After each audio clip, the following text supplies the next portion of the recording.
বাংলাদেশ এবং বাংলাদেশের বাইরে পৃথিবীর বিভিন্ন প্রান্তে যেখান থেকে চ্যানেল দেখছেন আপনাদের সকলকে সাদর আমন্ত্রণ তৃতীয় মাত্রা দেখবার জন্য। কথা বলবার জন্য অতিথি আমার বায়ে বসা আছেন ইন্ডিপেন্ডেন্ট ইউনিভার্সিটির ফেলো মোহাম্মদ আরাফাত, আর ডানে রয়েছেন বিএনপি দলীয় সাবেক সংসদ সদস্য আলী নওয়াজ মাহমুদ খোয়াম। দর্শক মণ্ডলী, ইতিমধ্যে আপনারা জানেন যে গত কয়েকদিন ধরে যে উত্তেজনা আরএল বিলে নতুন বিমানবন্দর করাকে কেন্দ্র করে, গতকালই মন্ত্রিসভার বৈঠকে প্রধানমন্ত্রী জানিয়েছেন যে জন আকাঙ্ক্ষার বিপরীতে তিনি কিছু করতে চান না এবং সে কারণেই আরএল বিলে আর বিমানবন্দর হচ্ছে না। তবে এই বিমানবন্দর, নতুন বিমানবন্দরের যে পরিকল্পনা, সেখান থেকে সরকার সরে এসছে কিনা সেটি এখনো জানা যায়নি। অন্যদিকে গতকালই প্রধান বিরোধী দল বাংলাদেশ জাতীয়তাবাদী দল বিএনপি 4টি দাবিতে আগামী 7ই ফেব্রুয়ারি সারা দেশে সকাল সন্ধ্যা হরতাল আহ্বান করেছে এবং 4টে দাবির মধ্যে রয়েছে দ্রব্যমূল্যের ঊর্ধ্বগতি, পুঁজিবাজারের বিপর্যয় এবং নতুন বিমানবন্দর করাকে ঘিরে যে উত্তেজনা এবং সেখানকার মানুষের দাবি। এবং বিএনপির থেকে ইতিমধ্যে বলা হয়েছে নতুন বিমানবন্দরের প্রয়োজনীয়তা তারা বোধ করেন না। এবং সেই সঙ্গে গত পরশুদিন যে মামলা করা হয়েছে আরএল বিলের 3000 মানুষ এবং তার নেতা হিসেবে বেগম খালেদা জিয়া, যিনি পুলিশ হত্যাকাণ্ডের সঙ্গে জড়িত বলে যে মামলা হয়েছে অভিযোগ, সেই অভিযোগের প্রেক্ষিতে সেই মামলাটি প্রত্যাহার করে নেওয়ার দাবিতে আমরা আলোচনাটা শুরু করতে চাই। এই জায়গা থেকে মিস্টার আরাফাত, এই যে বিমানবন্দরের যে সিদ্ধান্ত এবং আরএল বিল থেকে সেটিকে প্রত্যাহার করে নেবার যে সিদ্ধান্ত এবং বিরোধী দলের ডাকা হরতাল, আপনি কিভাবে দেখছেন? ধন্যবাদ। প্রথমেই এই মুহূর্তে যে বিষয়টি নিয়ে সবচেয়ে বেশি আলোচনা হচ্ছে গোটা দেশ জুড়ে, নিঃসন্দেহে আরএল বিল বিষয়টি এবং ওখানে যে এয়ারপোর্ট এবং যে সিটি বানানোর কথা বলা হয়েছিল, যে প্রপোজড প্ল্যান যেটি ছিল, গভর্নমেন্টের যে সিদ্ধান্তটি হয়েছে বা যে বিষয়টি বলেছেন যে এই আরএল বিলে যে প্ল্যানটি ওনাদের ছিল সেখান থেকে সরে আসবেন, আমি একটি কারণে এটিকে স্বাগত জানাই যে জনমানুষের যে ইমোশন, তার বিপক্ষে যে এইভাবে এরকম একটি বিষয় নিয়ে এগিয়ে যাওয়া খুব একটা সঠিক হবে না, যেটা আমার ব্যক্তিগত ওপিনিয়ন।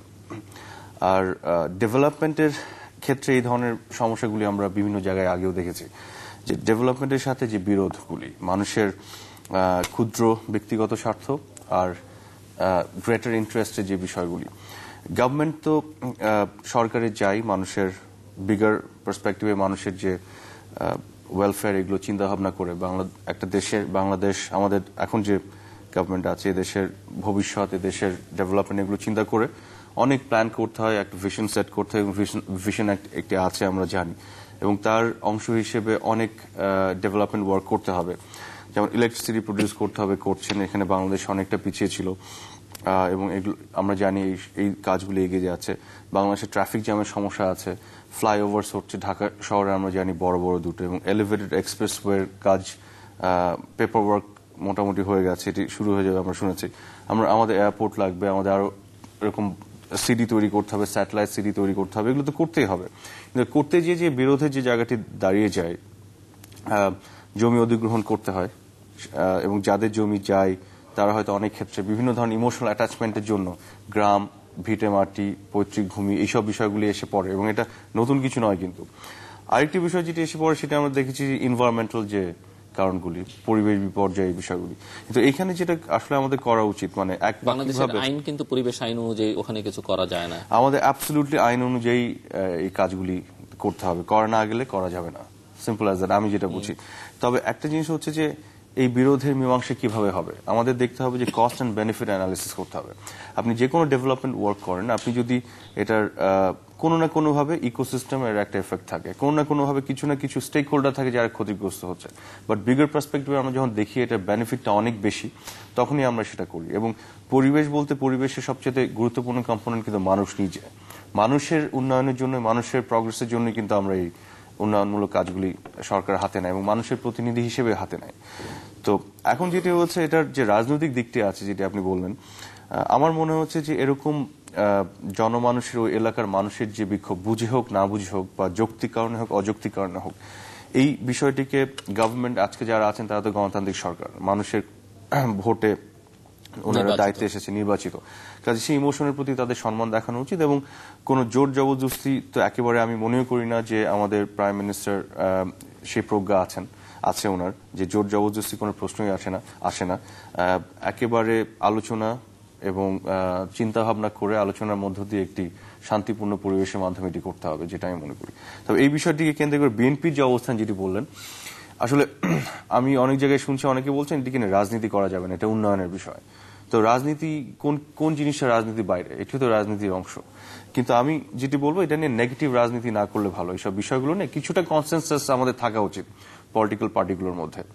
এখন এগুলো বললে হয়তো অনেকে বলবেন যে ওই পরিবেশ আছে কিনা বা কিছু, কিন্তু আমি মনে করি মেজর কিছু ইস্যু আছে বাংলাদেশে। ফর এক্সাম্পল, আমাদের পপুলেশন গ্রোথ, এটা কিন্তু একটা বিশাল প্রবলেম হতে যাচ্ছে। আমাদের অনেক প্রবলেমস আজকে যেগুলো আমরা ডিসকাস করি, তার রুট কজ ঘুরে ফিরে আপনি যদি দেখেন, ল অ্যান্ড অর্ডার থেকে শুরু করে অনেক কিছু, population growth is the main root cause. এবং এই পপুলেশন গ্রোথকে কন্ট্রোল করা বা এটাকে কন্টেইন করা বা এটাকে নিয়ে কিছু করার জন্য যে বিষয়গুলি, আমাদের কি সলিউশনে যাব, আমি মনে করি দুটো পার্টি এবং অন্যান্য যত রাজনৈতিক দল একটা কনসেনসাসে বসে এসে এই জিনিসগুলো সলিউশন খোঁজা উচিত এবং একসাথে একই পলিসি নেওয়া উচিত। সেই ইনিশিয়েটিভটা তো সরকারকেই নিতে হবে, সরকারকে নিতে হবে বা বিরোধী দল বলেন বা সব রাজনৈতিক দলগুলোকে।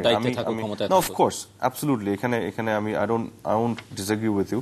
কিন্তু এই যে ডেভেলপমেন্ট ওয়ার্ক বা এইসব যে ব্যাপারগুলি ঘটছে, এর আগে ফুলবাড়ি নিয়ে ঘটেছে, আপনারা জানেন, আমাদের কয়লা লাগবে, আমাদের এনার্জি ক্রাইসিস আছে। সো এইগুলোতে আমি যেটা মনে করি, এই যে নেগেটিভ পলিটিক্স বলবো না, নেগেটিভ পলিটিক্সের কে আমরা যদি পরিহার করতে পারি দেশের স্বার্থে, আমার মনে হয় সেই জিনিসটা আমাদের সেদিকে সেইভাবে আমাদের রাজনীতির চর্চাটা হওয়া উচিত এখানে। আর হরতালটা বাংলাদেশের জন্য আসলে আমি মনে করি না এটা এই মুহূর্তে একেবারে প্রয়োজন আছে বা প্রয়োজন ছিল। এই হরতাল থেকে আমাদের আস্তে আস্তে বেরোয় আসতে হবে। হয়েছে অনেক, আমরা মুক্তিযুদ্ধের আগে গণ অভ্যুত্থান হচ্ছে, গণ আন্দোলন হচ্ছে, অনেক হরতাল হয়েছে। মুক্তিযুদ্ধের পরে আমরা গণতন্ত্র বারেবার হারিয়েছি, মিলিটারি ডিক্টেটররা ক্ষমতায় এসেছেন, আবার হরতাল করেছি, গণ অভ্যুত্থান হয়েছে, অবরোধ হয়েছে, অনেক কিছু হয়েছে। আমরা গণতন্ত্রের মধ্যে তো এসছি, গণতন্ত্রের মধ্যেও হরতাল হয়েছে বিভিন্ন সময়। কিন্তু আমার মনে হয় ইটস এনাফ অফ দিস, আমাদের এগুলো নিয়ে একটু চিন্তা করতে হবে। হরতাল ডাকায় বোধহয় বিএনপিকে ত্বরান্বিত করেছে বেগম জিয়াকে মামলার আসামি করায়, যে মামলাটিতে তাকে আসামি করা হয়েছে। আপনি কি মনে করেন? আমার মনে হয় এই বিষয়গুলিকে অ্যাভয়েড করতে পারলে ভালো হতো। এই বিষয়গুলোকে এভাবে টেনে আনার খুব একটা প্রয়োজন ছিল কিনা, এটি একটা। আর বিএনপির দিক থেকে আমার মনে হয়নি এই আরিয়াল বিল ইস্যু নিয়ে খুব একটা পজিটিভ অ্যাটিটিউড নিয়ে তাদের কর্মকাণ্ডগুলি ছিল। এখানে আমার মনে হচ্ছে কোথায় জানি সাধারণ মানুষের যে জনবিক্ষোভ এবং যে ইমোশন, সেটার সাথে সংহতি প্রকাশের চেয়ে আমার মনে হচ্ছে বিষয়টিকে ব্যবহার করা বা ক্যাশ করা বা অ্যাডভান্টেজ নিয়ে একটা কিছু মাইলেজ নেওয়ার একটা উদ্দেশ্য বেশি ছিল রাদার। এবং ওই ট্র্যাপে আমি বলবো রাদার গভর্নমেন্ট পড়েছে, মানে আননেসেসারি এই মামলা করে একটা সিচুয়েশন ক্রিয়েট করা। ধন্যবাদ আপনাকে। আসলে গতকালকে বিশ্ব জলাভূমি দিবস গেল, যেদিন আরিয়াল বিলের মানুষকে প্রধানমন্ত্রী স্বস্তি দেবার চেষ্টা করেছেন অনেকদিন পরে। ওই দিনেই তো এই বিষয়টা নিয়ে সরকার একটা যদিও সিদ্ধান্ত দিয়েছে, ভালো ব্যাপার যে সরকার তার আগের সিদ্ধান্ত থেকে সরে এসছে। কিন্তু আমার কথা হচ্ছে যে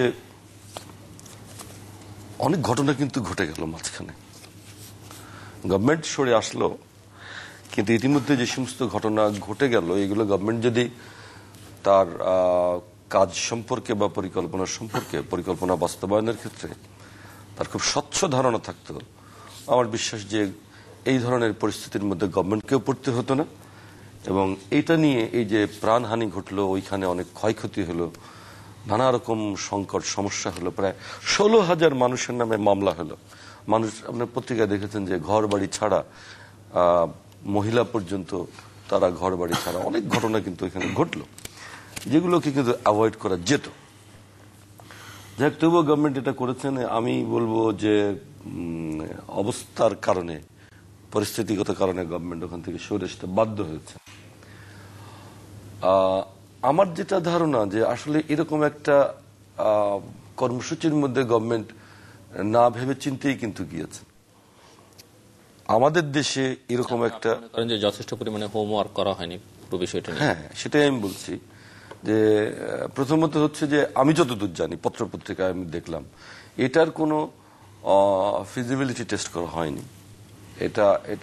এটা আমাদের দেশের জন্য পরিবেশগত বা অন্য দিক থেকে এটা কতটা ভায়াবল হবে, এই সমস্ত গভর্নমেন্টের প্রচার বা কোনো যে ধরেন আমাদের যে বিমানবন্দর 35% মতো ব্যবহার হচ্ছে, আমি যতদূর জানি 5 ওঠানামা করে। তো যেখানে যে বিমানবন্দর এখন আছে এটাকে ধরেন 5 মিনিট পর পর একটা বিমান যদি ওঠে প্রায় 8-10 গুণ এটাকে বাড়ানো যেতে পারে, এটার ক্যাপাসিটি। সেদিকে কিন্তু আমরা গেলাম না। আবার আমাদের চিটাগাং একটা বিমানবন্দর আছে, সেটাও কিন্তু ইন্টারন্যাশনাল এয়ারপোর্ট। সিলেটে একটা আছে, সেদিকেও কিন্তু আমরা গেলাম না।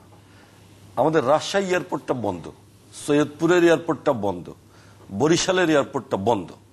3টে এয়ারপোর্ট কিন্তু বন্ধ আমাদের। আমরা সেদিকে ডেভেলপ না করে আমরা কিন্তু এরকম একটা বিরাট পরিকল্পনা, যশোরে আমরা একটা বিরাট পরিকল্পনা নিলাম যে কি এইখানে 50,000 কোটি টাকা ব্যয় করে আমাদের একটা এয়ারপোর্ট করতে হবে এবং ওইখানে একটা সিটি করতে হবে এবং আগাম একটা নাম দিয়ে দিলাম। এটা আমার কাছে এই মানে অভিপ্রায়টা ভালো লাগেনি। অভিপ্রায়টা মনে হচ্ছে এত মানে একটা, এগুলো আপনি মনে করছেন যে সুচিন্তিত ভাবে করা হয়নি? এগুলো মোটেই না, অতি মোটেই উৎসাহ। না। তাহলে ধরেন আমরা জানতাম যে এটার কি, এটার বেনিফিট কি, দেশ অর্থনৈতিক ভাবে বা সামাজিক ভাবে দেশ কতখানি এর থেকে বেনিফিটেড হবে, এ সম্পর্কে ধরেন যদি পিপুল না জানতে পারে।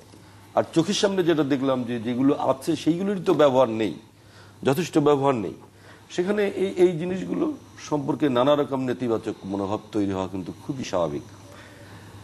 আমার ধারণা যে এই ক্ষেত্রে গভর্নমেন্টের একটা ওই যে একটা নামকরণের একটা যে মানে আছে আমাদের দেশে, একটা রোগ, একটা রোগের থেকে এই সমস্ত জিনিস হচ্ছে যে আমায় এই নামে করতে হবে। আপনি যেটা বললেন যে সিটিও সাইমালটেনিয়াসলি ওখানে একটা কথা, বঙ্গবন্ধু সিটি হবে, তাই না? আপনি আমার একটা কথা জবাব দেন যে আসলে ঢাকা সিটির যে অবস্থা, এইখান থেকে জেলাগুলোকে যদি আপনি বা বিভাগ জেলাগুলোকে সেখানে যদি আপনি শহরায়ন না করেন, আরবানাইজেশন বলতে আমরা যে বুঝি, সেটাকে যদি আপনি ছড়িয়ে না দেন, ছিটিয়ে না দেন, তাহলে কিন্তু আপনি ওই শুধু নগরায়ন করলেই তো হবে না, সেখানে আপনি ক্ষমতার বিকেন্দ্রীকরণও করতে হবে। সেটা যদি না তার সঙ্গে এটা জড়িত, জড়িত, তার সঙ্গে অবশ্যই জড়িত। আমি শুধু এইটুকু আনিলাম, চায়না এত বড় একটা দেশ, 150 কোটি মানুষের দেশ, তার প্রত্যেকটা প্রভিন্স দেখবেন, প্রত্যেকটা মিউনিসিপ্যাল এরিয়া দেখবেন, সেখানে তারা শহরের সমস্ত ফ্যাসিলিটিস গুলো নিয়ে আসছে অন্য অন্য দেশেও। তা আমাদের এখানে হচ্ছে কি, ঢাকা শহরের সমস্ত প্রবলেমগুলো আমরা নিয়ে আসছি, কিন্তু জেলাতে বা বিভাগীয় শহরে যে সেখানে যে নগরায়নটা হওয়া দরকার, পরিকল্পিত নগরায়ন হওয়া দরকার, সেগুলো আমরা করছি না। আমরা কিন্তু চলে গেলাম আড়িয়াল বিলে, যে আমরা ওখানে একটা এয়ারপোর্ট করব, আমরা ওইখানে একটা শহর করব। এটা একটা খুবই অবাস্তব একটা বিষয়। আর একটা কথা আমি আপনাদের বলি, সেটা হচ্ছে যে আমাদের দেশটা কিন্তু একটা দরিদ্র দেশ।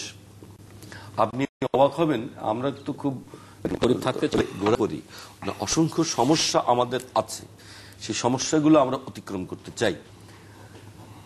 আমার মনে হচ্ছে যে জনজীবনের যে গভীর সংকট, সেই সংকটগুলোকে আমাদের কাটিয়ে তোলার জন্য আমাদের অনেক গুরুত্বপূর্ণ কাজ আছে। যেমন ধরেন আপনি জেলা হেডকোয়ার্টারের কোনো হসপিটাল পাবেন না যে হসপিটালে কোনো পরিবেশ আছে, ডাক্তার আছে, সেবা আছে। উপজেলা লেভেলের অবস্থা তো আরো খারাপ।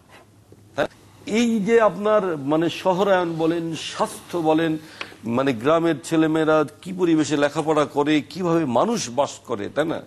এখানে এইগুলো কিন্তু মানে সামাজিক উন্নয়নের জন্য এই সমস্ত অনেক কাজ কিন্তু আমাদের আছে, সেগুলোকে প্রাধান্য দেওয়া উচিত ছিল। এইগুলোকে প্রাধান্য না দিয়ে হঠাৎ একটা এয়ারপোর্ট করার একটা বাতিক আলোচনাটা আমি একটু ছোট করে আনি, কথা বলতে।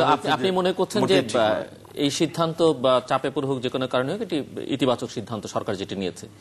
কারণ জনগণের আকাঙ্ক্ষা, জনগণের চাওয়াটা বুঝতে পারো একটা বড় ব্যাপার, নিঃসন্দেহে ইতিবাচক দিক। কিন্তু আপনি মনে করেন যে নতুন একটি বিমানবন্দর করবার কোনো প্রয়োজনীয়তা নেই, হরতাল যে ডাকলেন কোনো প্রয়োজন নেই। আমি বলছি, আমি সেখানে আসছি। এখন ধরেন যে এটা নিয়ে আমাদের দলের চেয়ারপারসন দেশনেত্রী বেগম খালেদা জিয়া তিনি একটা মন্তব্য করলেন, আমি যেরকম করলাম। তিনি বাংলাদেশের বিমানবন্দরের প্রয়োজন সাবেক প্রধানমন্ত্রী হিসাবে, বিরোধী দলের নেত্রী হিসাবে তিনি একটা অপিনিয়ন পাস করতেই পারেন, করবেনই, এটাই হচ্ছে স্বাভাবিক। এন্ড প্রবলেম হচ্ছে কি, আমাদের দেশে যে ধরেন উনি বললেন, হয়তো কড়া ক্রিটিসাইজ করলেন, তা এটা কি ইন্ধন হয়ে গেল এবং এই জন্য কি তার উপর একটা মামলা করে দিতে হবে নাকি? আমাদের দেশে এই যে একটা কালচার, এটা একটা খুবই দুঃখজনক। উনি বলছেন, এবং আমি মনে করি ওনার কথা তো উনি যখন বলছেন তখন কিন্তু আমিও শুনছি, তাই না?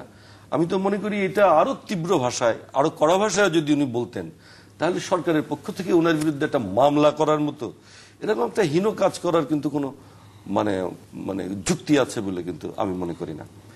গভর্নমেন্ট যা করবে সবকে আমরা হ্যাঁ হ্যাঁ করবো, আমরা হুজুর হুজুর করবো যে গভর্নমেন্ট যা করবে তাই ঠিক, গভর্নমেন্ট বেশ বেশ, হ্যাঁ, এটা তো মানে হবে না। গভর্নমেন্টের কোনো কাজের বিরুদ্ধে আমরা ক্রিটিসাইজ করব, তাই না? গভর্নমেন্ট সেটাকে লজিক্যালি গভর্নমেন্ট সেটাকে তার মানে জাস্টিফাই করবে যে না, আমি আমার জায়গায় এই কারণে ঠিক। আমি তো ক্রিটিসাইজ করতেই পারি, আমি মানে সিরিয়াসলি করতে পারি। এখন উনি একটু বললেন, আর ওনার এটা তো হয় না। এখন এখানে উনি যেটা বললেন যে হরতাল, আপনি বলেন যে এখন এরকম যখন একটা পর্যায়ে আসে, তাই না, যে কথা বললেই আপনার নামে মামলা, এবং যেন তেন মানুষ না, খালেদা জিয়ার নামে মামলা, যেন তেন লোক না, কিন্তু তার নামে মামলা, আপনি যাবেন কোথায়? হরতাল, কোনো তো রাস্তা নাই।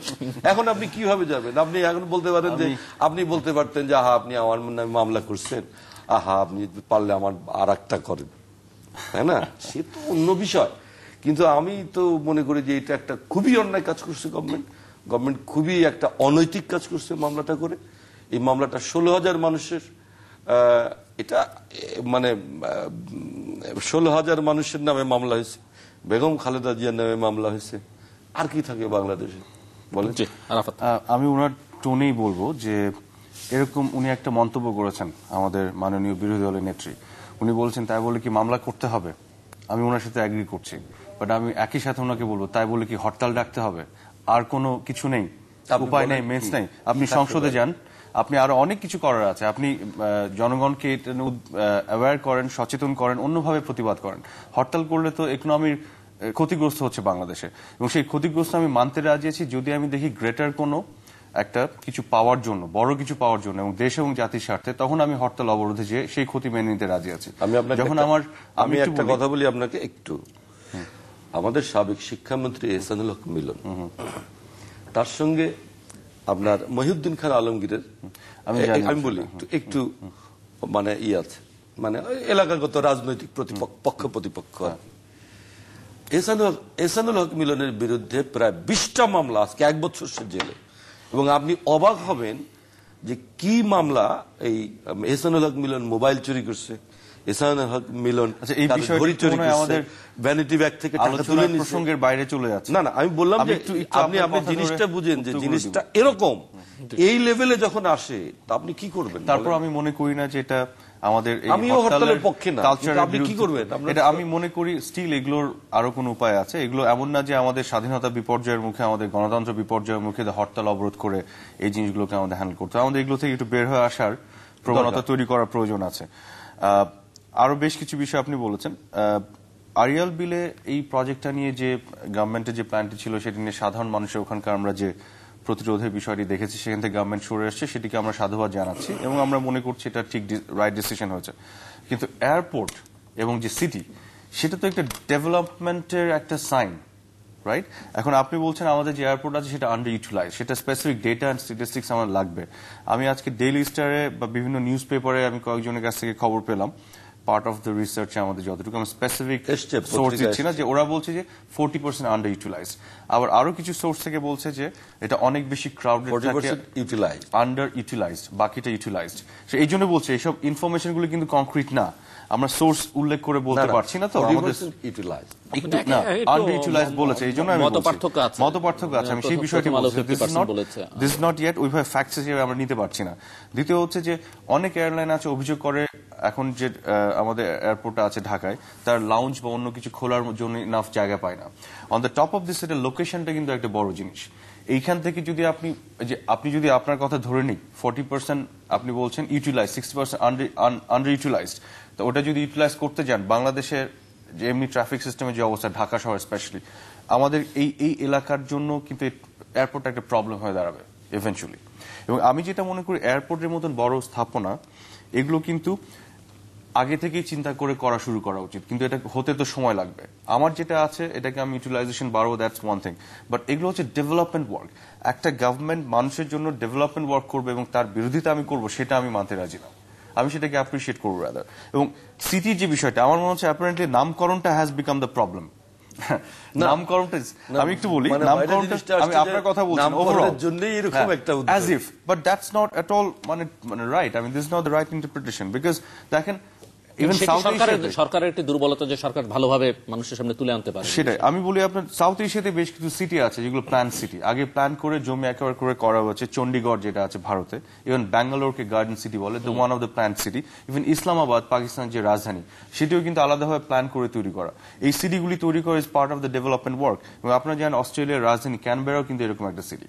ইভেন আমেরিকার রাজধানী ওয়াশিংটন ডিসি, যেটি আমেরিকার বঙ্গবন্ধুর নামে দেয়া, আমরা নামকরণ নিয়ে আমাদের যে সমস্যা এখন, সেই জিনিসগুলো আমরা তো সেই সংকীর্ণতা, এই ব্যাপারে কিন্তু আমার কোনো দ্বিমত নেই। রাইট, আমি একটু শেষ করি, আইল কাম টু দ্যাট।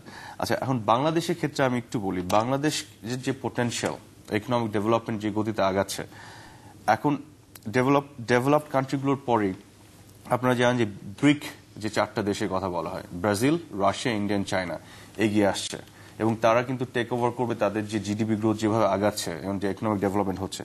তারপরেই 11টা দেশকে চিন্তা করা হয়, বাংলাদেশকে কিন্তু সেই 11টা দেশের মধ্যে চিন্তা করা হয় এবং সেই 11টা দেশের মধ্যে আবার ফ্রন্টিয়ার 5 একটা সিলেক্ট করা হচ্ছে, তার মধ্যে বাংলাদেশকে আবার ভাবা হচ্ছে। তো বাংলাদেশের যে পোটেনশিয়ালটা আমাদের মাথায় রাখতে হবে। এবং ভেরি রিসেন্টলি আমি আরো কিছু দেই, যে রেকগনিশন যেটা বাংলাদেশ পাচ্ছে, তার ডেভেলপমেন্ট রেকগনিশন বিভিন্ন ইন্টারন্যাশনাল অর্গানাইজেশন থেকে। প্রত্যেকটা দেশে একটা কান্ট্রি রিস্ক থাকে, যেটি হচ্ছে আপনি যখন লোন নেন অন্যান্য সংস্থা থেকে, তখন তারা চিন্তা করে যে এই দেশটাকে আমি লোনটা দিব কিনা, কোন সুদে দিব এবং দিলে ফেরত আসার সম্ভাবনা কতখানি। তখন সুবিধা হয় যেটি, যে কান্ট্রি রিস্কটা যদি আপনার একটা রেটিং থাকে, সেটা থাকলে আপনার জন্য ইজি হয় যে কোন রেটে আমি তাকে দিব, আমার এটা রিস্কটা কতখানি আছে। সো এই জন্য আপনি S&P and Moody's নামে দুটো ইনস্টিটিউট আছে যারা এই কান্ট্রি রিস্ক মেজার করে, এবং এখানে বলছে গিভেন দ্য বাংলাদেশের পোটেনশিয়াল এন্ড যে ইকোনমিক ডেভেলপমেন্ট যেটি হচ্ছে, এই সাউথ এশিয়াতে রাইট আফটার ইন্ডিয়া বাংলাদেশের অবস্থান। এবং ভেরি রিসেন্টলি এই জিনিসটা হয়েছে, কিন্তু এই ইভ্যালুয়েশনটা হয়েছে এবং বাংলাদেশকে ওই জায়গায় দেখা হচ্ছে। তারপরে ইভেন ভেরি রিসেন্ট একটা আপনাকে দিই, তথ্য দিই, যে BOI যেটি রিলিজ করেছে, যে এখন পর্যন্ত বাংলাদেশের ইতিহাসের highest amount of foreign direct ইনভেস্টমেন্টের রেজিস্ট্রেশন হয়েছে। আমি বলছি না যে ইমপ্লিমেন্টেশন হয়ে গেছে বা আপনার যে ইনভেস্টমেন্ট হয়ে গেছে, বা রেজিস্ট্রেশন হয়েছে, প্রক্রিয়াধীন, এটা গ্র্যাজুয়ালি হবে। তো এই বিষয়গুলিকে মাথায় রেখে আমাকে তো চিন্তা করতে হবে আগামী 20 বছর পরের কথাটা, আমাকে তো ভিশন সেট করে রাখতে হবে। আমি তো দেখবো যে আমার ট্রেন্ডটা আমি কত এক্সপোনেনশিয়ালি এগিয়ে যাবো। হুট করে আমি এমন জায়গায় যে দাঁড়াতে চাই না, যেখানে আমি দেখবো আমার একটা সিটি লাগবে, আমার একটা এয়ারপোর্ট লাগবে, কিন্তু আমার নাই, আমার বানাতে 10 বছর লাগবে। সো আমাকে প্ল্যানগুলি আগে থেকে করতে হবে। সো আমি মনে করি সেই পয়েন্ট অফ ভিউ থেকে it is a very good thought of the government, যেরকম একটা প্ল্যান সিটি চিন্তা করছে, যেটি আমাদের এই সাউথ এশিয়ার যে এক্সাম্পল দিলাম আছে, অন্যান্য উন্নত দেশে আছে। এখন এইটা যদি কোনো মানে বঙ্গবন্ধুর নামে নামকরণ করাতে অপরাধ হয়ে যায়, দ্যাটস এ ডেফিনিশন, আমি আর ডিবেট করতে চাই না। হ্যাঁ, কিন্তু সেটা না, ইন এসেন্স যদি আমরা যাই, this is a good initiative, they should do it. এবং সেটি আরিয়াল বিলে হচ্ছে না, অন্য কোথাও সাম আদার ওয়েতে হোক। এবং একটা জিনিস হচ্ছে কি, আমরা হয়তো জানি না, আমি নিজেও খুব ভালো করে বিষয়টি জানি না, সত্যি কথা, যে কি স্টাডি হয়েছে, কি সার্ভে হয়েছে, দ্যাটস ওয়ান থিং। কিন্তু গভর্নমেন্ট যখন একটা ইনিশিয়েটিভ নিয়েছে, I am sure they have done some survey, some study, কিছু একটা তাদের হাতে আছে। আমি curious about it to know যে কেন তারা আরিয়াল বিলে গেলেন। আমরা যদি যেটা ধারণা করছি এখন, যে এখানে পরিবেশ বিপর্যয়ের বিষয় ছিল, এই কস্টটা আমাদের পে করতে হতো, গভর্নমেন্ট তার স্টাডি থেকে কি বেনিফিট পেয়েছেন, কস্ট বেনিফিট অ্যানালিসিসটা আমি দেখতে চাই। This is my opinion. I don't know, আপনিও জানেন না, আমিও জানি না, উই ডোন্ট।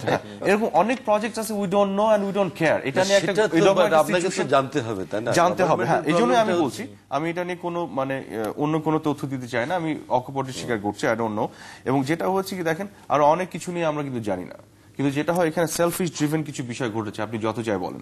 আজকে আন্দোলনটা বিএনপি এখানে সম্পৃক্ত হচ্ছে, বা গোটা বাংলাদেশের মানুষের কথা যেটি বলছেন, আর অন্য অ্যাবাউট দ্যাট, কিন্তু এলাকার মানুষের ড্রাইভটা কোত্থেকে, তার জমি অধিগ্রহণ করা হবে, তার ব্যক্তিগতভাবে কি ক্ষতিগ্রস্ত হবে, সেখান থেকে তার ইউনাইটেড হয়ে এই বিষয়টা ক্রিয়েটেড হচ্ছে এবং তখন মানুষের অ্যাটেনশনটা ওখানে গেছে। এখন আমরা বলছি কতটুকু জানি বা জানি না, আর অন্যান্য আরো অনেক প্রজেক্ট নিয়েও কিন্তু আমরা অনেক কিছু জানি না, আর অনেকভাবে আমাদের ক্ষতিগ্রস্ত হচ্ছে দেশ বা উন্নতির দিকে যাচ্ছে আমরা জানি না। তো আমার যেটা মনে হয় আমাদের আরেকটু এই বিষয়টি নিয়ে জানা দরকার। বাট আমি যেটি বলছি যে কমন সেন্স যেটি বলে, গভর্নমেন্ট তো এগিয়েছে নিশ্চয়ই জেনে শুনে বুঝে এগিয়েছে, গভর্নমেন্ট কি আর না জেনে এগিয়েছে? I am curious to know about it, যে তাদের কস্ট বেনিফিট অ্যানালিসিসটা আমি জানতে চাই, যে আসলে কি কস্ট হতো। এবং এইটি তো আমাকে অবাক করবে যে শুধু কস্টই পে করতে হতো, আমাদের কোনো বেনিফিটই ছিল না, তাও গভর্নমেন্ট করছে। I don't want to believe that, যে গভর্নমেন্টের এত মানে কি বলবো এটাকে, প্রজ্ঞার অভাব আছে। সো এটি একটি বিষয়। তবে অনেকে মনে করেন কেমন যেন একটা তাড়াহুড়োর বিষয় ছিল। বিষয়টি তাড়াহুড়ো মনে হয়েছে কেন, আমি আপনাকে বলি। বছর খানেক আগে সংশ্লিষ্ট ব্যক্তিবর্গ যখন কথা বলেছেন, মনে হচ্ছে যে ওনাদের মধ্যে একটা অস্থিরতা আছে এবং এটি করতেই হবে, এটি না করতে। ওই বিষয়গুলো আমি একেবারেই সমর্থন করি না, কারণ এরকম একটা প্রজেক্ট নিয়ে স্পেশালি মানুষের ইমোশনসকে আরো ইনস্টিগেট করেছে এই বিষয়গুলি। এবং যারা এই তাড়াহুড়ো দেখেছেন তারা তো পলিটিক্যাল পার্টিকে যত না রিপ্রেজেন্ট করে তার চেয়ে বেশি বিউরোক্রেসিকে রিপ্রেজেন্ট করে। তো তারা তো এই ইমোশনস, এই মানুষ, এগুলো তাদের ওপিনিয়ন, এগুলোকে কদর করার বিষয়গুলি কতটুকু বোঝেন। তো এইখানে তো আমি বলবো যে এটাকে it has been mishandled, properly handle হয় নাই, যেটা হওয়া উচিত ছিল। আর আরেকটি বিষয় বলবো যে দেখেন, বাংলাদেশে অন্যান্য যে সমস্যাগুলি আছে, এডুকেশন বলেন, ওভার পপুলেশন, যেটা আমি আগেও বললাম, যেখানে আমাদের কনসেন্সাস আসা দরকার। আজকে আমাদের হেলথ সেক্টরে আমার যেটা মনে হয় যে বেশ কিছু কাজ হচ্ছে। তবে যেটা হচ্ছে কি, বাংলাদেশের যে সিচুয়েশনটা, আপনি শুধু চিন্তা করেন, আমি এই ইকুয়েশনটা সব জায়গাতেই দিই, যে আমি যদি বাংলাদেশকে শুধু আমেরিকার সাথে কম্পেয়ার করি, আমেরিকা আমাদের থেকে 50 গুণ বড় একটা দেশ ল্যান্ড সাইজে, কিন্তু আপনি পপুলেশন কিন্তু ওদের 50 গুণ বেশি না, পপুলেশন মাত্র দ্বিগুণ বেশি। ওদের পপুলেশন যদি 50 গুণ বেশি হতো, তাহলে যে সিচুয়েশন হতো, সোশিও ইকোনমিক সিচুয়েশন, এটা ইমাজিন করেন বাংলাদেশে কিন্তু সিচুয়েশন ঠিক একই রকম। এরকম একটা কমপ্লেক্স সোসাইটিতে একজন প্রাইম মিনিস্টার যিনি এই দেশটিকে এগিয়ে নিয়ে যেতে চান, তার জন্য আমি মনে করি যে প্রবলেমসগুলিকে আমরা প্রবলেম বলছি বা তার দোষ হিসেবে দেখছি, আমি সেগুলোকে তার চ্যালেঞ্জ হিসেবে দেখতে চাই। She has the intention, she is trying her best, but those challenge তার সামনে এসে হুমড়ি খেয়ে পড়ছে, এবং সেই চ্যালেঞ্জগুলি রাদার পিছিয়ে দিচ্ছে ডেভেলপমেন্ট ওয়ার্ক বা হোয়াট এভার। তো এখন যেটা হচ্ছে যে health sector definitely you have to do lot more thing, education সেক্টরে আমাদের করতে হবে। এবং আমাদের দেখেন ল অ্যান্ড অর্ডার, আপনাকে সিম্পলি একটা জিনিস বলি, আপনি যদি পুলিশ ফোর্স বাড়িয়ে টুলস এন্ড ওদেরকে ইকুইপমেন্টস এন্ড আরো বেশি বন্দুক এবং ইনস্ট্রুমেন্টস দিয়ে আপনি কি মনে করেন যে ল অ্যান্ড অর্ডার ফিক্স করা যাবে? ইম্পসিবল।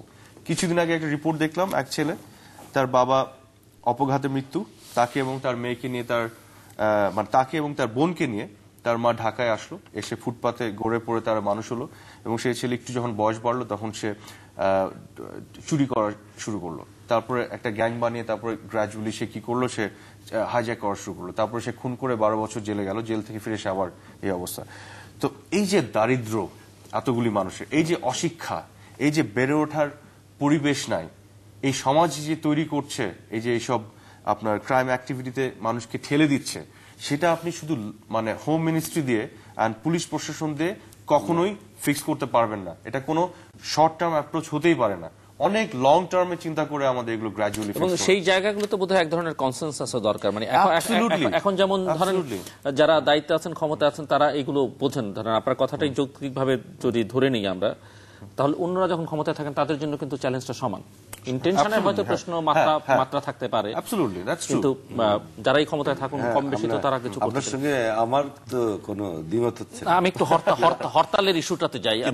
আমি যেটা মনে করি সেটা হচ্ছে কিছুটা বিষয়গুলো আমার মনে হচ্ছে যে আপনি ইমোশনালি দেখছেন।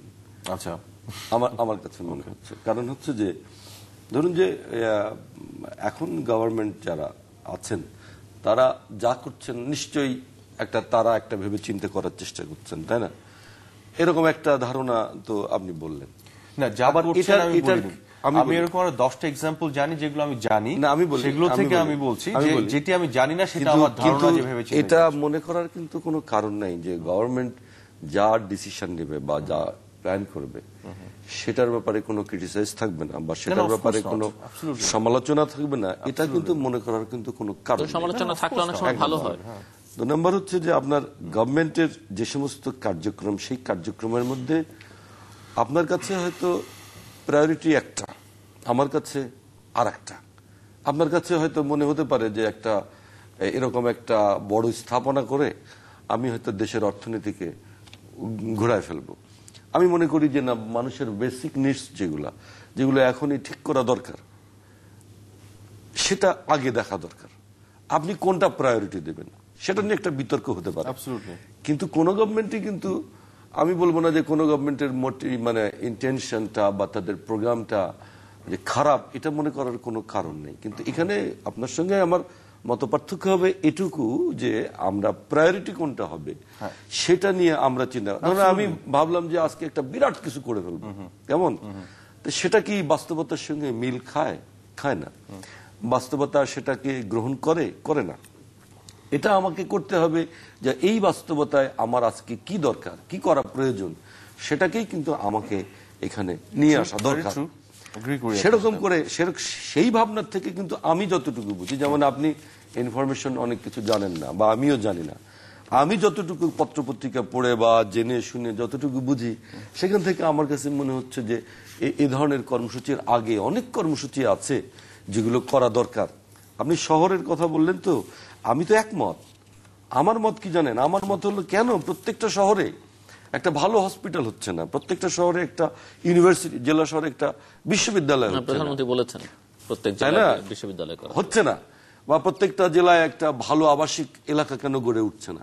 আপনি দেখেন, আমি এই যে লোকাল গভর্নমেন্টের ইলেকশন হলো কয়েকদিন আগে, আপনি বলেন তো যে জেলা লেভেলে যে সমস্ত লোকাল গভর্নমেন্ট ইউনিটগুলো আছে, ধরেন পৌরসভা, এটা তো কোনো আধুনিক শহর না যে 10 কাঠা কিনলো কেউ, 20 বিঘা কিনলো কেউ, 5 কিনে টিনে এলোমেলো বাড়িঘর করতেছে, তাই না? তো এখানে তো একটা নগরায়নের একটা মানে আধুনিক পরিকল্পনা থাকতে হবে। এখানে কিন্তু গভর্নমেন্টের কোনো চিন্তা নেই। ওটা আমি বলতেছি যে আপনি শহর করবেন না, আপনি আরো 10টা করেন না কেন। ঢাকার যে সমস্যাটা কমানোর জন্য যদি আপনি আরিয়াল বিল বা কোন বিলে যে আপনি যেতে পারেন, দ্যাটস গুড। কিন্তু আমি শেষ করিনি। কিন্তু এখানে যেটা দরকার যে আপনার ওই যেটা বললাম আমি, যে জেলা শহরগুলো, বিভাগীয় শহরগুলোর যেরকম আপনার মনোযোগ দেওয়া দরকার, যেরকম করে গড়ে তুললে সেখানকার মানুষ একটু স্বাচ্ছন্দ্য বোধ করতে পারে, ভালো জীবন যাপন করতে পারে, আপনি সেটা কিন্তু করছেন না। সেটা আপনার কাছে প্রায়োরিটি নয়। আপনার কাছে প্রায়োরিটি হচ্ছে কিন্তু এটা। এখানে কিন্তু একটু আমি বলিনি, এখানে একটু একটা বিতর্ক হতে পারে। এই বিতর্ক নিয়ে ধরেন আমাদের রাজনৈতিক দলগুলোর মধ্যে একটা আলোচনা হতে পারে, একটা সমঝোতা হতে পারে, সেমিনার করে টোরে আলাপ করে আমরা একমত হতে পারি, তাই না? একটু অ্যাড করি, তারপরে আপনি একটা চিন্তা করে আপনি কিন্তু একটা কাজ শুরু করে দিলেন। আমি একটু অ্যাড করি আপনার সাথে। দেখেন, একটা গভর্নমেন্ট যেমন প্রায়োরিটি সেট করে, that is very true. At the same time একটা গভর্নমেন্ট কিন্তু মাল্টিটাস্কিং এ যায়। কিছু কাজ অনেকগুলি একসাথে সাইমালটেনিয়াসলি করতে হয় একটা গভর্নমেন্টকে। এই প্ল্যানটা কম্প্রিহেনসিভ যত হবে তত ভালো হবে যদি সেরকম নেওয়া যায়। আপনাকে একটা কথা বলি, আমি যেটা শুরু করেছি কিন্তু 2.5 বছর চলে গেল। হ্যাঁ, আপনি দেখেন, এই যে আমি একটু 2.5 বছর পদ্মা ব্রিজটা 2 বছর চলে গেল আর কি। এখন এই যে প্রায়োরিটি 2.5 বছর আমি বলি, যেমন ধরেন পদ্মা ব্রিজ নিয়ে আমি আপনার জানার জন্য বলি, মাওয়াতে একটা পদ্মা ব্রিজের জন্য আর একটা পদ্মা ব্রিজ হচ্ছে আপনার এই পাটুরিয়া দৌলতদিয়া পয়েন্টে হওয়ার জন্য। এখন ধরেন মাওয়াতে ওনারা ডিসাইড করছেন, তাই না? বছর কিন্তু 2টো চলে গেল, হলো না। আমরা বলছিলাম কিন্তু তখন যে ধরেন যে আমরা পাটুরিয়া দৌলতদিয়াতে যদি করি, এটা 6,000 কোটি টাকার মধ্যে পসিবল। সেটা অন্য বিতর্ক আছে, কিন্তু এটা গেল ওইদিকে। ওইদিকে যাওয়ার পরেও আপনার যে ইচ্ছা যে ব্রিজটা হোক, ওখানেই হোক না, সেই বিতর্ক কিন্তু আপনারা যখন ক্ষমতায় ছিলেন আপনাদের সরকারের ভেতরও ছিল। না, কিন্তু আপনি যত জোরে সোরে বললেন সেই কাজটা কিন্তু হচ্ছে না। ঠিক আছে, ইচ্ছে করলেই যে আপনি করতে পারবেন, ব্যাপারটা তো সেখানে। আমি বরং ইন্টারেস্টেড এখন একটু হরতালের ইস্যুগুলোতে যেতে চাই। প্রায়োরিটি বিষয় একটু বলে নিতে চাই। সেটা হচ্ছে যে মাল্টিটাস্কিং যে বিষয়টা আমি বললাম, গভর্নমেন্ট এটাকে হাইয়েস্ট প্রায়োরিটি দিচ্ছে, এটা কেন মনে হচ্ছে? আমার তো মনে হচ্ছে না এটাকে হাইয়েস্ট প্রায়োরিটি দিচ্ছে। গভর্নমেন্ট তো টপ মোস্ট প্রায়োরিটি দিয়েছে পাওয়ার সেক্টরে, টপ মোস্ট প্রায়োরিটি দিচ্ছে, ইভেন এটা হচ্ছে অনেক বেশি প্রায়োরিটি দিয়েছে পদ্মা ব্রিজকে। উনি বোধহয় ওই কারণে বলছেন, যেমন আরিয়াল বিলের মানুষ বলেছে যে জান দেব জমি দেব না, আবার সরকারের সঙ্গে সংশ্লিষ্ট কতিপয় ব্যক্তিবর্গ বলেছেন যে জান দিলেও আমরা করব, জান দিয়ে হলেও করব। আমরা বলেছি ইটস ভেরি মানে not proper political attitude on the part of the government or bureaucrat যারা, সেটা it's a different issue. That's a different issue. কিন্তু আমি priority point of view থেকে বলছি, গভর্নমেন্ট সবচেয়ে বেশি হাইয়েস্ট অ্যামাউন্টের প্রায়োরিটি দিচ্ছে পাওয়ার সেক্টরে গত 2 বছরে গভর্নমেন্ট 1131 মেগাওয়াট অলরেডি অ্যাড করে ফেলেছে ন্যাশনাল গ্রিডে। এইটা প্রায়োরিটি না দিলে কিভাবে করতো? গভর্নমেন্ট পদ্মা ব্রিজে যে প্রায়োরিটি দিচ্ছে, কেন পারছে না ডিফারেন্ট আদার ইস্যুতে একটু ডিলে হচ্ছে বা ইভেন্চুয়ালি পারবে, দ্যাটস এ ডিফারেন্ট ইস্যু। কিন্তু এনাফ অফ সময় আমরা দেখি ফোকাস, রাইট? এবং আপনি এক্স্যাক্টলি, এবং দেখেন আপনি, সেটাই আমি বলছি, এবং দেখেন যে ঢাকা শহরের ট্রাফিক জ্যাম নিরসনে বিশাল বিশাল, আমি যখন এই উত্তরায় যাওয়া আসার পথে বা যাত্রাবাড়িতে যে বিশাল বিশাল খাম্বাগুলি উঠছে, কাজ দেখে ভালো লাগে যে বড় বড় কাজ এগুচ্ছে। প্রায়োরিটি দিয়ে গভর্নমেন্ট যেগুলো করছে, হেলথ সেক্টরে যে আপনি বলছিলেন, হেলথ সেক্টরে তো আমার মনে হয় another very good performing minister is there health সেক্টরে। এডুকেশন সেক্টরে যে প্রায়োরিটি দিয়ে গভর্নমেন্ট যে একটা শিক্ষানীতি আমাদেরকে দিল, চমৎকার একটা শিক্ষানীতি দিল, এগুলো তো সব প্রায়োরিটি দিয়ে করেছে। এই বড় বড় কাজগুলি 2 বছরের মধ্যে আমরা কিন্তু হিসেব করছি, এগুলো কিন্তু 2 বছরের কাজ না। আপনি দেখেন, আর এই বিষয়টা যদি প্রায়োরিটি দিত, right from the beginning government would have done it. আজকে 2.5 বছরের মাথায় সেটা নিয়ে ইস্যুজ উঠছে। So this is not priority at all, but this is also one of the important thing that the government needs to do. যে হরতাল যে 4টে কারণে ডাকা হয়েছে, 4টে দাবির প্রেক্ষিতে, দুটো তো বললাম আমরা, বিমানবন্দর, তার মধ্যে একটি কারণ দ্রব্যমূল্য, এবং আরেকটি হচ্ছে যে পুঁজিবাজারের যে বিপর্যয়, এবং তার জন্য পুঁজিবাজারে আমি আসছি, আমার নিজস্ব কিছু ওপিনিয়ন আছে। তবে হরতাল ডেকে দ্রব্যমূল্য বেড়ে যাচ্ছে বলে মানুষের সাথে সহানুভূতিশীল হয়ে বিরোধী দল হরতাল ডেকেছে তো, কিন্তু এই হরতালটা দ্রব্যমূল্যকে আরো বাড়িয়ে দিতে হেল্প করবে। সো আমি জানি না এই হরতাল কিভাবে আসলে হেল্প করছে। দ্রব্যমূল্য নিয়ে আপনাকে বলি, এটা হচ্ছে গভর্নমেন্টের highest priority. There is another issue. এখন আপনি বলবেন যে বাজারে তো জিনিসের দাম বেশি, ভেরি ট্রু, দাম বেশি। আপনি শুধু বাংলাদেশকে যদি আইসোলেটেডলি দেখেন তাহলে দাম বেশি, কিন্তু আজকে গোটা ওয়ার্ল্ড পরিস্থিতি, সিচুয়েশন আপনাকে যদি দেখেন, সেটার কনটেক্সটে যদি আপনি কম্পেয়ার করেন, ইভেন বাংলাদেশের আশেপাশে যে কটা দেশ আছে তাদের সাথে যদি কম্পেয়ার করেন, তাহলে দেখবেন যেখানে কৃষি মন্ত্রণালয়, খাদ্য মন্ত্রণালয়, ইভেন বাণিজ্য মন্ত্রণালয়, ইন মাই ওপিনিয়ন, তাদের যে এফোর্ট, তাদের যে কর্মকাণ্ড, কর্মযজ্ঞ, তাদের যে চেষ্টা, সেই জিনিসটাকে আমি প্রচন্ডভাবে অ্যাপ্রিসিয়েট করবো। এবং তার ফলশ্রুতিতে যেটা হয়েছে, পৃথিবীতে আজকে বেশ কটি দেশে দাঙ্গা হয়ে গেছে খাদ্যদ্রব্যের দাম নিয়ে। 30 বছরের শাসন আজকে যায় যায় অবস্থার সিচুয়েশন। আজকে আপনাকে আমি দেখাই, আমার কাছে কিছু কাগজ নিয়ে এসেছি, বিবিসি থেকে আমি কিছু রিপোর্ট এন্ড আর্টিকেল ডাউনলোড করেছি। ইন্ডিয়াতে আজকে কি অবস্থা, ইভেন ইন্ডিয়াতে, এখানে তো গণতন্ত্র আছে, এখানে 6,000 থেকে 8,000 রুপি আর্ন করে এই ক্যাটাগরির যে ফ্যামিলি, হাউস হোল্ড যারা আছে, head of the house hold যারা আছে, তাদের খাবারের যে খাদ্যাভ্যাস, সে তার প্যাটার্নকে পরিবর্তন করতে বাধ্য হচ্ছে। তারা চলতে পারছে না তাদের সংসার, কারণ তাদের ইনকাম বাড়ছে না, কিন্তু এই অবস্থা তৈরি হয়েছে। এবং আপনাকে দেখেন, এখানে আরো বেশ কিছু ডেটা আমি দেই আপনাকে। শুধুমাত্র 2010 নভেম্বর থেকে ডিসেম্বরে, এই 3 মাসের মধ্যে চিনির দাম ওয়ার্ল্ড মার্কেটে 6.7% বেড়ে গেছে। 2 মাসে, রাইট? 2 মাসে হচ্ছে, যদি আমি পুরোটা না ধরি। এই হুইট, রাইস, কর্ন 6.4% বেড়ে গেছে, রাইট? শুধু ভোজ্য তেলের দাম 8% বেড়ে গেছে। এরকম সিচুয়েশন, এবং আরো কিছু ডেটা আমার কাছে আছে, আমি স্পেসিফিকলি ওই টার্নিং পয়েন্টগুলো ধরে আমি হিসেবগুলি নিয়েছি। যেমন ধরেন তেলের দামের কথাই আমি বলি আপনাকে। 2006 সালে, 6 সাল কেন বলছি, কারণ বিএনপি তখন ক্ষমতা ছেড়ে গেল। আন্তর্জাতিক বাজারে তেলের দাম মেট্রিক টন যেটি $628.61, 628, রাইট? 2008 সাল আবার আর একটা টার্নিং পয়েন্ট, যখন তত্ত্বাবধায়ক সরকার চলে গেল, নতুন সরকার ক্ষমতা আসলো, তখন $680, $680.97 পার মেট্রিক টন ভোজ্য তেলের দাম। এই ব্যাপারে আপনার সঙ্গে একটু আসি, আমি একটু শেষ করি। 2000 আমার আন্তর্জাতিক বাজারে একটু কনক্লুড করি, দাম বাড়ছে নিয়ে আমি একটু কনক্লুড করতে চাই। না, আমি একটু কনক্লুড করতে চাই। 2010 সালে এসে এটার দাম এখন $1208। এরকম যখন পরিস্থিতি, সেই পরিস্থিতিতে রিয়ালিস্টিকলি চিন্তা যদি আপনি করেন, তাহলে বাংলাদেশে খাদ্যদ্রব্যের যে দাম, সেটা কি বেশি বলবো আমি? আমি যদি আইসোলেটেডলি চিন্তা করি, হ্যাঁ, গত 5 বছরের চেয়ে বেশি, that's a different issue. But given the context, আজকের যে পরিস্থিতি বিশ্বব্যাপী, এবং খাবারের যে দাম, আমি তো ভিন গ্রহের কোন দেশ না, আমি একটু শেষ করি। কাজে এইখানে গভর্নমেন্টের সাফল্য আছে আমি বলবো। আমার কষ্ট হচ্ছে চাল কিনতে, কিন্তু আমি জানি আজকে এই মহাযজ্ঞ যদি না থাকতো, এই সিইওরা যদি না থাকতো, মতিয়া চৌধুরী ইন কৃষি মন্ত্রণালয়, ডক্টর রাজ্জাক ইন খাদ্য মন্ত্রণালয়, Faruk Khan in commerce ministry, তাহলে আমার এই জিনিসগুলো 3 গুণ বেশি দামে কিনে খেতে হতো, যেটা আমার মনে হয়, given the track record of the other government that I have seen.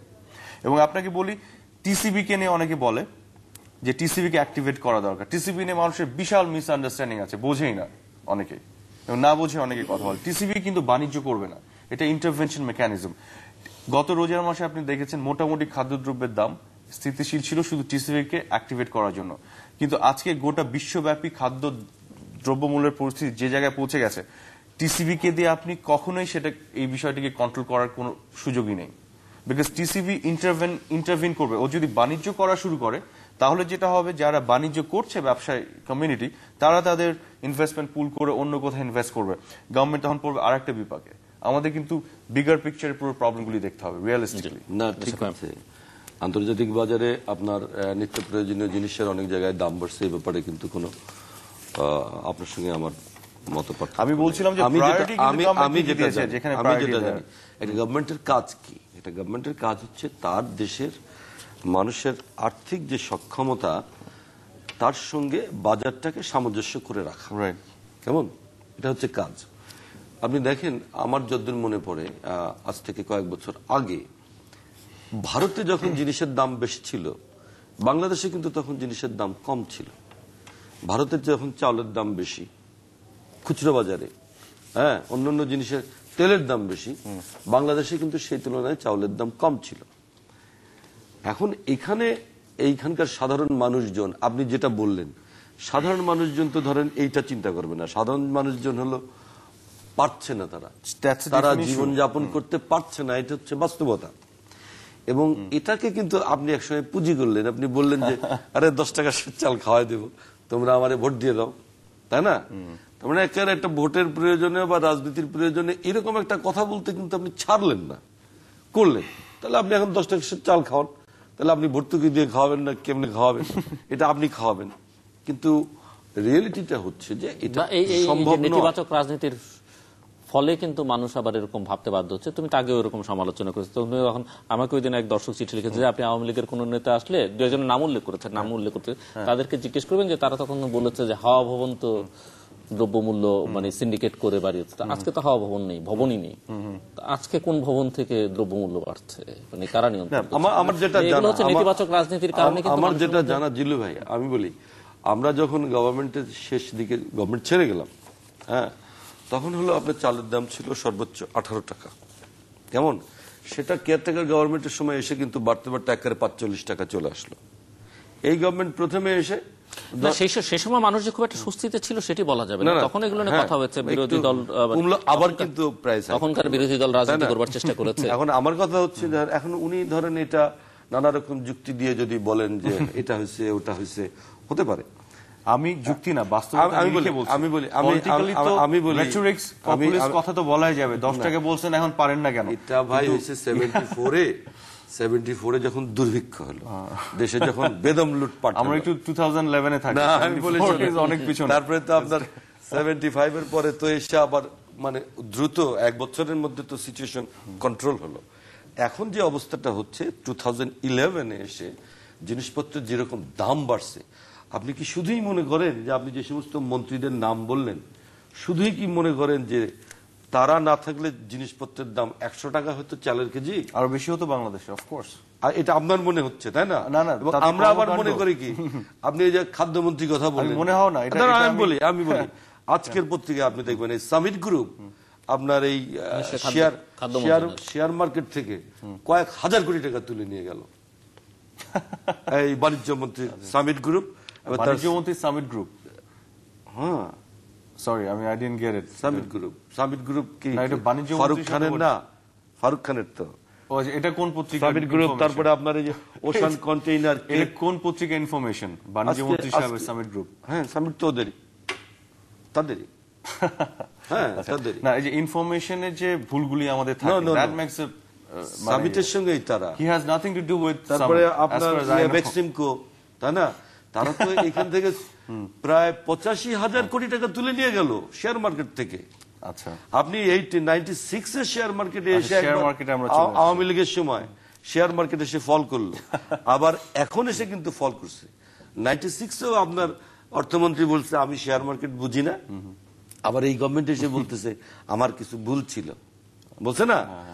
এখন এত বড় ডিজাস্টার কিন্তু হয়ে গেল। আমি বলতেছি একই রকম ব্যাপার, যে বাণিজ্য মন্ত্রী বলেন আর যে মন্ত্রী বলেন, হোল গভর্নমেন্টের এখানে যে পারফরমেন্স, এখানে দ্রব্যমূল্য নিয়ন্ত্রণ করতে, এবং গভর্নমেন্ট কিন্তু পারেনি, ব্যর্থ হয়েছে। এবং আপনি আন্তর্জাতিক বাজার টাজার যাই বলেন, এখন বাস্তবতা হচ্ছে যে দেশের মানুষের ক্রয় ক্ষমতার বাইরে চলে গেছে বাজার। আচ্ছা, এখানে আমি একটু বলি, এখন আপনি বলতে পারেন যে এইটা হয়েছে ওইটা হয়েছে, পারি না বাবা, পারো না তুমি 10 টাকা শীতকাল খাইতে চাইলে এখন পারো না, তুমি ক্ষমতাটা ছাড়া দাও, যারা পারে তারা পারবে। মানুষকে না মানুষকে বিভিন্ন কথায় মানুষকে বিভিন্নভাবে বিভ্রান্ত করা যায়, এটা সহজ। কিন্তু যেটা হচ্ছে বাস্তবতা নিরিখে তথ্য উপাত্ত ভিত্তিক আলোচনা আমাদের করতে হবে। কারণ ঠিক আছে 10 টাকা বলেছিল, কথার কথা যদি ধরে নি, যদিও আওয়ামী লীগ দাবি করে তারা বলেনি, তাদের ম্যানিফেস্টোতে কোথাও ছিল না। আর আমরা ধরে নিতে পারি 10 টাকা তারা যেটা বলছে, তারা দাবি করে যে তারা একটা বেস্ট ম্যানেজমেন্ট এফোর্ট এখানে পুট ইন করবে এবং বেস্ট প্রাইসটা প্রোভাইড করবে। বেস্ট প্রাইস যদি বলি প্রোভাইড করার কথা, তাহলে আজকের গ্লোবাল কনটেক্সটে yes they are doing it, best price. আপনি গিভ মি আ সলিউশন, আপনি এর চেয়ে বেটার প্রাইস এই সলিউশনে দিতে পারবেন, আপনি পারবেন না।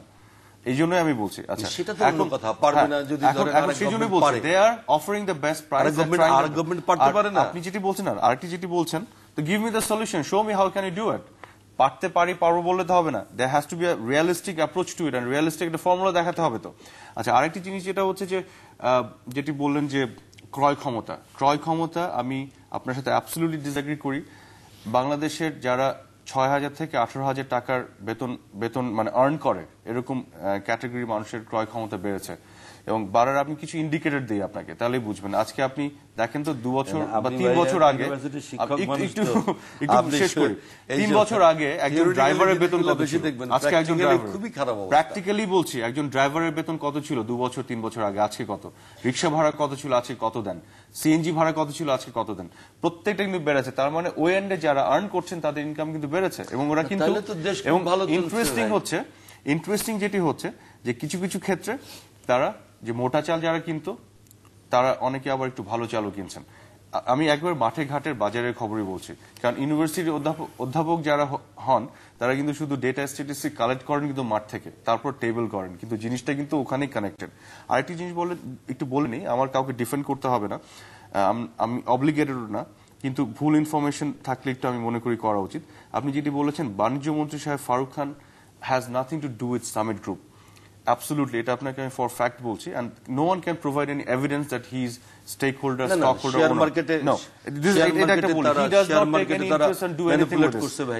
আমি বলি আপনাকে, ম্যানিপুলেশনের যে বিষয়টি আপনি বলছেন, এটা নিয়ে তাহলে বুঝতে হবে ডিটেইল কিভাবে কি ম্যানিপুলেট করেছে, আদৌ করেছে কিনা। এইসব নিউজ পেপারের যে পপুলিস্ট এন্ড রেটরিক, সেই জিনিসগুলি বাস্তবতা বিবর্জিত। আমি একটা লিখে আনলাম, আচ্ছা আপনি একটু আমাকে একটু শুধু একটা জিনিস বলেন, কিভাবে ম্যানিপুলেট করেছে। I just want to know this. Summit group বা আপনি অন্য যাদের কথা বলছেন, কিভাবে ম্যানিপুলেট করেছে, I just want to know. আপনি আমার একটা জবাব দেন শুধু, যে সম্প্রতি যা ঘটে গেল, আপনি কি মনে করেন এটা ম্যানিপুলেশন না? আমি কি মনে করি সেটা না না, আপনি বলে থাকলে আমি এক কথা বলবো না। যেটা হলো, শুনেন, যেটা হলো 20 দিনে 84,460 কোটি 25,70,000 টাকা উধাও। কোথায় উধাও? এগুলো তো এটা এই যে আপনার কোন টাকায় উধাও হয়নি। এই যে খন্দকার ইব্রাহিম খালেদ, হচ্ছে পলিটিক্যাল কথাবার্তা। খন্দকার না না না, আপনি এটা বললে হবে না। তো খন্দকার ইব্রাহিম খালেদ যাকে দেওয়া হয়েছে, এটা আপনার তদন্ত করার জন্য উনি বলছেন যে উনি নিজে বলছেন যে 15 জন মানুষ, আপনাকে ফর ইউর ইনফরমেশন আমি আপনাকে বলি, উনি বলছেন যে 15 জন ব্যবসায়ী বাজার থেকে 15,000 কোটি টাকা নিয়ে গেল, কদিন আগে বলছেন। এখন ওনাদের রিপোর্ট হচ্ছে যে এইখানে যে টাকা ছিল সেটা হচ্ছে 15 জন ব্যবসায়ী কারা? হ্যাঁ, সেটাই তো কথা, ওইটাই জানতে চাচ্ছি, এইটাই জানতে চাচ্ছি। আপনি জানেন 96-এ আমিরুল ইসলাম চৌধুরী সাহেব ছিলেন তদন্ত কমিটির প্রধান, উনি তদন্ত করছিলেন, এবং উনি তদন্ত করে 35 জন লোককে দোষী করছিলেন। এবং আনফরচুনেটলি এই 35 জনের নাম তখন গভর্নমেন্ট প্রকাশ করল না। জনের নামগুলো একটু প্লিজ আমি বলি, আমি শুনেন না, এই 35 জনের নাম ওনারা প্রকাশ করলেন না, ওনাদের গ্রেপ্তারও করা হলো না, কোনো ব্যবস্থাও নেওয়া হলো না। একই রকম ভাবে আজকে যেটা হলো সেটা হলো আপনার এই যে 20 দিনে বাংলাদেশ থেকে, আপনি খোঁজ নিয়ে দেখেন, এটা আমার কথা না, আমার কথা না, পত্রপত্রিকার কথা, খন্দকার ইব্রাহিম খালেদের কথা, যে এখান থেকে 20 দিনে বাংলাদেশ থেকে 84,460 কোটি 25,70,000 টাকা চলে গেছে বাংলাদেশ থেকে, এই আপনার শেয়ার মার্কেট থেকে। আচ্ছা, শেয়ার মার্কেট বলি, আমি শেষ করি। এখন আমার কথা হচ্ছে শেয়ার মার্কেট থেকে এভাবে চলে যেতে পারে না। আমার কথা হচ্ছে আমার কথা হচ্ছে যে এই যে এত বড় একটা ঘটনা ঘটে গেল, এত কিছু ঘটে গেল এবং এখনো ঘটছে, কিন্তু এখনো ঘটছে। আপনি 5 মিনিটের ব্যবধানে আপনার শেয়ারের আপনার সূচক নেমে আসলো আপনার 600-তে, নেমে এসে মানুষ কিন্তু ফকির হয়ে গেল। রাস্তায় পত্রপত্রিকায় আপনি যদি পড়ে থাকেন দেখবেন যে কি নিদারুণ সব স্টোরি এখানে পত্রপত্রিকা এসছে। আমার কথা হচ্ছে যে এটাকে আপনি বলবেন, এখন আমার বলেন তো কিভাবে হলো, কিন্তু প্র্যাকটিক্যালি পরিস্থিতিটা হলো শেষ করতে হবে আমাকে। আমি একটু ছোট করে শেষ করি। এটা একটা লুটপাট হয়ে গেল, সেকেন্ডারি মার্কেট ব্যাপক লুটপাট হয়ে গেল। সেকেন্ডারি মার্কেট যেভাবে বিজনেসটা হয় সেটা হচ্ছে আপনি শেয়ার কিনছেন, বিক্রি করছেন, সেটা তো আমি জানি, সেটা তো আমি জানতে চাচ্ছি না। কিন্তু আপনি বলেন যে যেটা হয়েছে, আপনি যেটা জানতে যাচ্ছেন, আমি সেটাই বলছি। আপনি আমাকে বলেন যেটা হলো মার্কেটে, এটাকে কি বলবেন? সেটাই তো বলছি আপনাকে আমি। আপনি শেয়ার কিনছেন, বিক্রি আমি আমাকে বলতে দেন, আপনি কোশ্চেন শুনে দিয়ে আমাকে বলার সুযোগ দেন। আপনি সব কাজের পিছনে শুনেন একটা লজিক দিতে পারবেন যে আমি ভাই এই একটা লজিক না, এই কারণে একটা লজিক, এইটা তো আপনি সেটাই তো আমাদের কাম্য। থেকে এই লজিক দিলে তো হবে না। আমরা তো লজিক দিয়েই কথা বলতে চাই। আমরা তো আমি এই কারণে অ্যাজাম্পশন বেস, ধারণা বেস, আমি এই কারণে ঘরে ঘরে চাকরি দিতে পারলাম চাই না, প্লিজ। এই কারণে ঘরে ঘরে চাকরি দিতে পারলাম না, দেখুন এই কারণে 10 টাকা চাল খাওয়াতে পারলাম না, যে আমরা শুধু ওই পোস্টের শেয়ার মার্কেট ঠেকাতে পারলাম না। এক মিনিট, এই বললে হবে না, তাহলে আপনি গভর্নমেন্টে থাকেন না। না সুপারফিশিয়াল কথা বললে হবে, নো সুপারফিশিয়াল, এটা খুব প্র্যাকটিক্যাল। পপুলিস্ট কথা বললে হবে, গভর্নমেন্টে আপনাকে দেওয়া হয়েছে to serve the people, and they are serving, that's what I'm saying. এই তো সার্ভিং শেয়ার মার্কেট দেখেন না, সার্ভিং কাঁচা বাজারে, সার্ভিং টেন্ডারে, সব জায়গায় সার্ভিং। আমি বলি আপনাকে, আপনি সেকেন্ডারি মার্কেটে একটা শেয়ার কিনে তারপর বিক্রি করেন, বেশি দামে বিক্রি করলে যে ডিফারেন্সটা আপনার লাভ, কম দামে বিক্রি করলে ডিফারেন্সটা আপনার লস, রাইট? আচ্ছা, যখনই আপনি বিক্রি করলেন টাকাটা আপনার হাতে এসে গেল, রাইট? আপনি আমাকে শেষ করতে দিচ্ছেন না, আপনার না মাস্টারই না, আমি এটা ক্লারিফাই করা দরকার, আপনি যে ইস্যুটা উঠেছেন, ঠিক আছে? আর ফর দ্য মানে অডিয়েন্স, এখন খুবই কুইকলি এখন হাতে এসে গেল, এই টাকাটা নিয়ে আপনি যদি ফার্দার যদি শেয়ার মার্কেট না যান, টাকাটা কিন্তু শেয়ার মার্কেট থেকে বের হয়ে গেল, আমরা বলবো বের হয়ে গেল। কিন্তু আপনি যদি আবার ঢুকেন, শেয়ার মার্কেটে টাকাটা আছে, যে টাকা রোল করছে সেই টাকাই আছে। দ্য প্রবলেম, আমি বলি দ্য প্রবলেম, এটা একটা ভুল কথা যে টাকাটা বের হয়ে চলে গেছে। This is impossible to find out. No, এই টাকা it's there, it's going to be reinvested. আমি বলি আপনাকে, আপনি শেয়ারের ব্যবসার মধ্যে শেষ করতে দেন আমাকে। তারা ঘরে বসে কান্না করে, না লিসেন, কান্না করে, আমি বলি এখানে আমি সিম্পাথেটিক টু দেম যারা কান্না করে। আবার আমি আপনাকে এটাও দেখাতে পারবো, এই কনফিডেন্স ড্রপ করার ফলে যে শেয়ারের যে দামটা যে ফল করলো, এবং ফল করার ফলে অনেকেই আছেন যারা মার্কেটে ফান্ডামেন্টালস বুঝে ইনভেস্ট করেছেন, গ্যাম্বলিং করেননি, তারা নিশ্চিন্তে বসে আছেন। কারণ সেকেন্ডারি মার্কেটে তার শেয়ারের দামটা দেখাচ্ছে কম, কিন্তু সে জানে তার original value of the share is যে দামে কিনেছে সেটাই, কাজে he doesn't have to worry about it, চিন্তা করছে না। কিন্তু কোথায় সমস্যাটা হচ্ছে জানেন, আমাদের আসলে শোনেন, রুট কজ যেতে হবে। এইভাবে পলিটিক্যাল কথাবার্তা মানে বললে মানুষকে বিভ্রান্ত করা যাবে কারো পক্ষে, কিন্তু এই প্রবলেমটা সলভ করতে গেলে আমাদের কি করতে হবে? না, আমি সাধারণ লোকদেরকে সেটাই বলবো যে শেয়ারের মার্কেটে, সেকেন্ডারি মার্কেট নিয়ে আমরা কেউ জুয়া খেলবো না, গ্যাম্বল করবো না। আজকে ইনভেস্ট করে 2 মাসের মাথায় 3 গুণ টাকা বানিয়ে ফেলবো। আমাদের সেই যে গ্রিড ড্রিভেন যে অ্যাটিটিউড, লোভ নির্ভর যে অ্যাটিটিউড, এটা থাকবে না। আমরা যে ট্রু এন্টারপ্রেনার হই, ট্রুলি ইনভেস্ট করি, বুঝে ইনভেস্ট করি, যদি না বুঝি করবো না, সর্বস্ব বেচে এখানে ঢুকবো না, এই বেসিক কিছু জায়গাতে মানুষকে সচেতনতা বৃদ্ধি করতে হবে। তাহলে যদি কোনো ম্যানিপুলেটর থাকেও, according to you, no manipulator can do anything. জবাব হলে বলেন। জি, আমরা শেষ করতে চাই। আমি জবাব না, আমি সলিউশন দিয়েছি, ভবিষ্যতে বিতর্ক করব, আমাকে শেষ করতে হচ্ছে। এটা জবাব হলো না, এই কারণে যে সাধারণ লোকজন যেখানে প্রফিট দেখবে সেখানে কিন্তু যাবে। আপনার কাজটা হচ্ছে যে তাকে ঠিক রাইট ওয়েতে নিয়ে যাওয়া। ডিফারেন্স বিটুইন প্রফিট এন্ড আপনার দ্য গ্যাম্বলিং। কিন্তু আপনি তো গ্যাম্বলিং এর মধ্যে শেষ করছি আমরা। প্রিয় দর্শক, আমরা অনুষ্ঠানের শেষ প্রান্তে তৃতীয় মাত্রা সম্পর্কে আপনি লিখতে পারেন, লিখবার ঠিকানা পরিচালক তৃতীয় মাত্রা।